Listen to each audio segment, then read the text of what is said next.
White farmers are outraged that black people do not want to work on their farms. They don't want to come out here and work in this extreme conditions, 100+ degree temperatures, dust, hard work. What if you paid them more? It doesn't matter. We pay some of the highest wages for farm workers in the nation right here in California, and they won't come out. In California, we grow about 50% of the fruits and vegetables and nuts for the country. And any shortage of food like that is going to impact everybody in the nation, because not only will food be less available, it'll be more expensive. Manuel Cunha Jr. runs the NICE's promise to deport all undocumented migrants would disrupt the entire country. If you took away my workforce, you wouldn't eat. If you go into the San Joaquin Valley and you start doing what you're saying, it's over. The country will stop. I mean, literally stop, because the food system won't move. And like Joe Del Bosque, he insists these undocumented farm workers are not taking jobs that would otherwise go to American citizens. I don't care what you pay them. I don't care if you pay them $26 an hour. It ain't going to happen. They're not going to get up at 4 or 5 in the morning, drive to the field, and pick fruit. What's up, family? Welcome back to the channel. Guys, I have a lot to say about this story. Imagine, guys, I'm telling you, there are a lot of reports going around saying that white farmers are angry because black people don't want to work on their farms after the mass deportation. Guys, this is very insane. It's all about crazy. Oh my God, this is insane, guys. People are arguing and people are blaming each other. Imagine. And honestly, the whole thing is weird. Guys, let's talk about it. I will be right back with more commentary. In my mind, I'm thinking they were hearing Trump says the black people are going to replace all those immigrants out in the fields and on the farms and all of that. I get the question all the time, why don't I hire Americans? Why do we bring H-2A workers to work on our farm here in Idaho and in Oregon? The simple answer is we can't get the workers. But how do we make sure that we're not taking jobs from American citizens? What is it we do to protect those people? And what is the net cost to us as farmers when we're done? So first of all, we have to run radio ads. We have to put print ads. We have to let people know the jobs that we have available, because we have to make sure that the folks that we bring from Mexico aren't taking a job from American. But you know what? No American ever calls. No American ever shows up. When we bring H-2A workers, it actually costs us more, probably 20 to 25% more. It's a penalty that we have to pay. They call it AWAR, Adverse Effect Wage Rate, okay? The AWAR means that we have to pay a 20% tariff or penalty for bringing people from outside of the country because they don't want us to do that. So if you see a farmer using ag workers, H-2A workers, just know that they're paying a penalty for doing so. A penalty to such a degree that they would be more than happy to have American workers if they could get them. That's why we are so grateful for the guys that are willing to come and do the work here on the farm. We can't do this without them. And we can't do this with people in our local communities a lot of the time, because when we ask, they don't come. So we're extremely grateful always for the effort and the time and the willingness for our H-2A workers and what. So anyway, livability is a C-. Population is less than 6,000. Demographics is almost 91% white, followed by black, then Hispanic, then Indian, then Asian, and pretty much zero Hawaiian. I saw that they voted Republican in 2020, but it probably doesn't take a genius to guess how they voted in 2024. So that's just to give you back to what I was saying. So $11 an hour is what they're offering. Full-time, 7 days a week, 9 to 10 hours a day. Now, according to salary.com, Louisiana's minimum wage is $7.25 an hour. So this is a bump. But let's be real. Now, for some people, they might say, oh, it's a job. Go work it. It's a job. But it's not a job, It's more like a sentence. And then when you look at who they expect to take these jobs, you don't have to guess. It's a page straight out of history. Black folks, migrant workers, the ones who are currently facing deportation right now. Vulnerable communities getting used for back-breaking labor for pennies. But people are saying This is what they voted for. Let's see how many people from America is going to take the spot and finish the job as fast as they would. I get it, we have illegals, but a lot of them are here to work and better their lives. They just left their wives and all this other stuff and their kids to be deported. Let them people work. I'm definitely a conservative, but I have not agreed with many on my side of the aisle regarding immigration because I live it every day. Without these immigrants here, without that workforce, there's so many things that we wouldn't have that we take for granted every single day. Without these people, we wouldn't function. And that's the truth.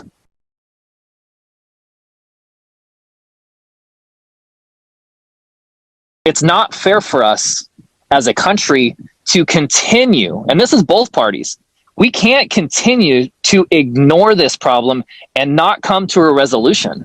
It's ridiculous. Now, I'm a conservative. I believe in the Farm Worker Modernization Act. I believe in immigration and a path to legal citizenship. These folks that come, those that are documented or not, are coming here to improve their life. They're coming here to change the trajectory and the future for their children. So the US farming industry is facing even more challenges, and I wouldn't want to be a farmer right now in the United States. They are currently experiencing a massive national labor shortage. Coast to coast, there are currently 2.4 million jobs. This is leading obviously to a loss of profits for the farms themselves, but also it leads to supply chain issues of actually getting the product onto the shelves finally for the consumer. This information comes from the American Farm Bureau Federation. My name is Nick. I'd love you guys to let me know what you think about this in the comments. Of course, farming is something quite close to Donald Trump's heart, but so far it is not working out for him in his presidency one bit. Let me know what you think. Give me a follow. 44% of farm workers in the United States today do not have green cards and are working illegally. More than 50% of the farm workers in New York State are working illegally. United States farms contribute over $1 trillion to the U.S. economy. You want to know the fastest way to a recession and everybody eating canned tuna and Chips Ahoy cookies? Deport all the undocumented immigrants, including half the farm workers in the United States. About Acre Trader now? You didn't know Acre Trader is a company that invests in farms that are failing. And considering that most of our farms are going to be failing soon because they're going to lose their subsidies from the federal government, it's interesting that the number one donor into this company is none other than JD Vance. Isn't that weird? Basically, Acre Trader allows private investors to invest in failing farms and buy up the land together as a team, you know? Get together with your buddies. And good old JD Vance, yep, he heavily invested in this Acre Trader. I'm sure pulling the federal funds away from farmers doesn't have anything to do with that. That would be crazy, right? Like, why would the vice president invest in a company who was going to spend money to grab up farmland and take away their federal farming money so that way they could lose their farms? That would not. Come on, guys, don't be ridiculous. Now that we got all these South African farmers here, there's plenty of jobs for them here on the Alabama farms. Yes, sir. Because when Trump sent ICE down here, they deported all the farm help faster than a whiskey bottle at a divorce party. Sure did. Ain't no excuse for them not to be working. There's plenty of jobs out there. They could just walk onto a farm and start that same day. You ain't lying about that. Just walk on up and say, I'm one of them South African farmers. They'll put you on a tractor and get you to plowing. You ain't got to worry about no genocide here. All you got to worry about is the pesticides you put on your crops. You're right about that, brother. And you ain't got to worry about no lions and elephants and hyenas getting on your farm like they do out there.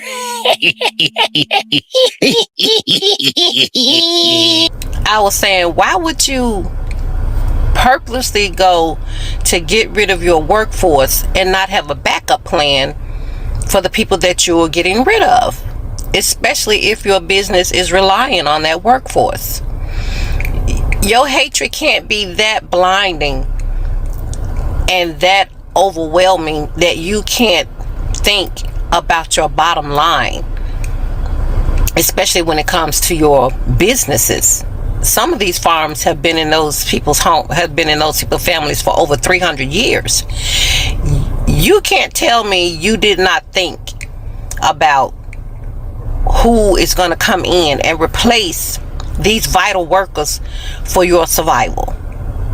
One thing I do keep thinking back on is Trump kept saying during this campaign that the illegals were here stealing the blacks' jobs. He just kept harping on the black jobs, and everybody was like, what the hell is a black job? Well, this is just my perspective, or it's just my thought. I'm thinking that the Virginians and all the rest of the people who were dependent on illegal immigrants for their labor, they kept hearing Trump saying that the black people jobs were being taken. I'm thinking in their minds, they were hearing Trump saying the black people are going to come back to those jobs. In my mind, I'm thinking they were hearing Trump says the black people are going to replace all those immigrants out in the fields and on the farms and all of that. I'm thinking that's what they were hearing. That's why they weren't messed up about voting to get rid of their illegal immigrants. They were thinking that the black people were going to step up and take those jobs back, because Trump kept saying these illegal immigrants are stealing the blacks' jobs. And therefore, in their mind, they heard we were getting our 1,800 slaves back. They had to have thought that their backup plan, Trump was going to miraculously, somehow, magically put all the black people back out in those fields, on those farms, and they were going to continue to get their work done. Now, that's just my thinking, because you cannot tell me that you as a business owner would get rid of your workforce and not have a backup plan. You are not going to knowingly and willingly walk into a bankruptcy, walk into losing your business, walk into losing your farms that have been in your family for 300 years unless you thought there was a backup plan. And the backup plan was supposed to be the blacks. That's why y'all ran out there and voted against your best interest, because when you heard Donald Trump said they were stealing the blacks' jobs, y'all in your twisted mind thought that the blacks were going to magically appear back in those positions. The blacks were just going to be coming from everywhere to take on those positions. You had to have thought that, because y'all not going to tell me that in your minds you were okay with losing your livelihoods, that you didn't have a backup plan to come in after the immigrants would be deported. You can't convince me that people who own those farms and worked on those farms, you cannot tell me that you looked out there and saw your workforce, and you know what your workforce is made up of, and you purposely went out there and said, yeah, get rid of all of them, with no backup plan. You know what it takes to run your farms. You know how many people it takes to run your farms. There is no way you got rid of all of those people and did not expect to have somebody to come in and pick up the slack. Y'all thought y'all were getting slaves back.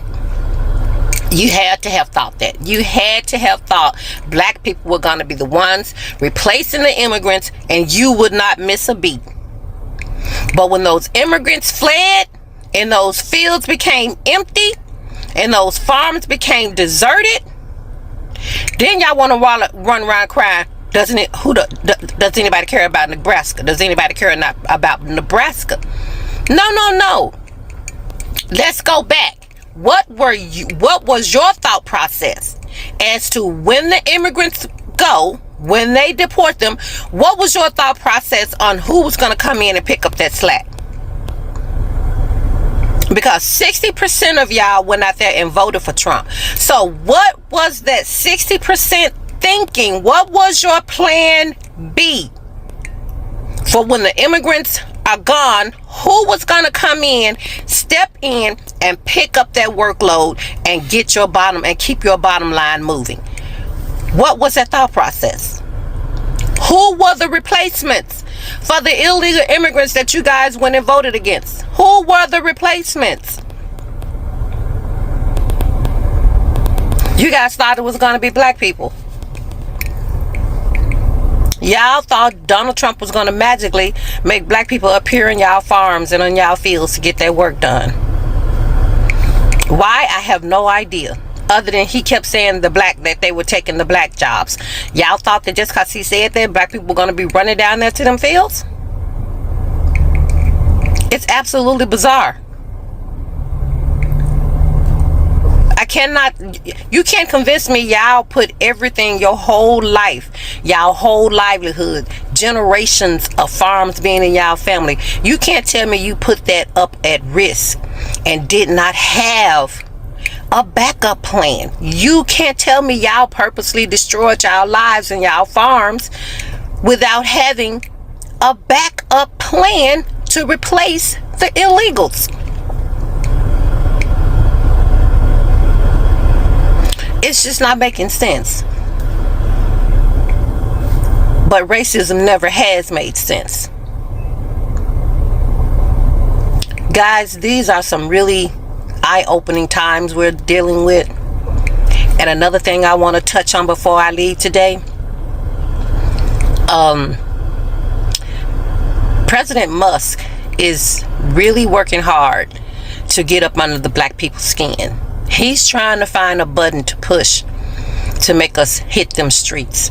Now he wants the government to stop funding, to stop the lease for the Obama Library. And he also wants the United States government to sell our National Black Museum, one of our National Black Museums. I think it was the Montgomery Boys bus. Something to do with that. I think that's what it was. So do you see what they're doing? When the threat to pardon Derek Chauvin did nothing, now they're going for other intricacies that they know black people hold near and dear, which is telling us they are going to keep nitpicking until they can think they can get us out there. No matter what they do not give them what they're looking for. I don't care what they do at this point, but it needs to be seen the extremes they're going to go to. That needs to be seen. Racism is expensive, and corporations and billionaires don't care about you. This is probably breaking news to many who support and applaud mass deportations. Well, the people in Nebraska, the state of Nebraska, is starting to find out how expensive both of those things are, how expensive racism is, and how much corporations and the billionaires don't care about the working class, minorities, poor people, black people, and other non-billionaires. But here we go. So I hear Nebraska is on the brink of bankruptcy, although it seems that they have found a little band-aid to put on their self-inflicted gashing wound by choosing and supporting mass deportations, which hurts their farms because it takes away the migrant workers who, instead of waiting for ICE agents to go and round them up and jam-pack them into some of those private prisons like Core Civic, and continue to enrich the billionaires while they lose while the farmers lose their workers. The migrants decided to self-deport to places where they can be and be okay, and not be in communities of people who applaud and support mass deportations. So I guess those migrants were taking people's jobs. Where are those people? Come and take the jobs. They're there. The jobs are available. Why are these states? Why is Nebraska potentially going bankrupt? Why are so much of America's farming country going belly up? Yeah, racism is expensive, and like they say, F around. That is in support of and applaud mass deportations and mass incarceration. People who, in a haste to get rid of the people they do not like or to hurt people they don't like, end up hurting themselves. With racism and xenophobia and all of these other things that were part of this past election. By the way, I'm not, although MAGA is super excited about these mass deportations, the corporate Democrats weren't too far away from them either. They were busy chasing MAGA to the right, especially on the issue of immigration. So I'm not gonna act like I didn't see it, or that it didn't happen, or that the Democratic Party wasn't campaigning on potentially doing harm to migrants and immigrants either. And at the end of the day, there was also another choice other than the corporate Democrats or MAGA. You look at their platform, it actually is in favor of the working class, is in favor of minorities, is in favor of the majority of America, to where you can see their platform is not in service of the billionaires, unlike the two major parties, the duopoly. So all that to say, though, when you make choices and you make choices that hurt people, and at the same time, and at this time, let me just ask Nebraska and everybody, because I know, I recognize everybody in America is going to be affected by farming issues. However, everybody that supports all of this bigotry, all of the mass deportation, all of that, and who are being affected now, let me just ask you to. Anyways, imagine, in the clips I watched, I saw farmers saying that they can't find workers anymore. It's very crazy. They say the same people they used to pay are not coming back. Imagine, guy, it's insane. Some of them look angry, some look stressed. Oh my God. And some are confused. This is very crazy, guys. But one thing is very clear, people don't want to work for them anymore. Imagine. And guys, honestly, can you blame them? This is a very interesting question to answer. If people saw their friends, neighbors, or co-workers get deported, why would they feel safe going back to the same farm? Another interesting question to answer. Why would they feel respected? Guys, this is a very interesting question to answer. Why would they trust the systems? And nobody wants to work in a place where they feel used, unsafe, or unvalued. And then farmers in the scripts are acting shocked. Exactly. This is insane, guys. They are saying things like, why Why won't people come back? We need workers, but here is the trap, guys. People are not robots. Exactly. Everybody knows that. And you can treat workers any kind of way and expect them to come running back when you need them. Exactly. This is very perfect. And the bigger problem here is that it's very simple. And these farmers depends on cheap labor. Imagine, guys. I can repeat, these farmers depends on cheap laborers or workers. They depended on people who were scared to speak up, imagine, who were scared to complain, who were scared to demand fair and treatment. Oh my God, it's very crazy. Once those people were removed, the whole system cracks. Exactly. This is really understandable. So for now, the farmers are upset because the people they have ignored, disrespected, or underpaid. This is a very understandable key point. And are choosing themselves. They are saying, no thanks, not again. Imagine, guys. And for me, this story shows something powerful. When people walk away from unfair work, things must change. Exactly. This is very understandable key point, guys. And guys, you can't build a farm or a business or anything by disrespecting the very people who make it run. Exactly. Workers have power, and if they say no, everything stop. Imagine, guys.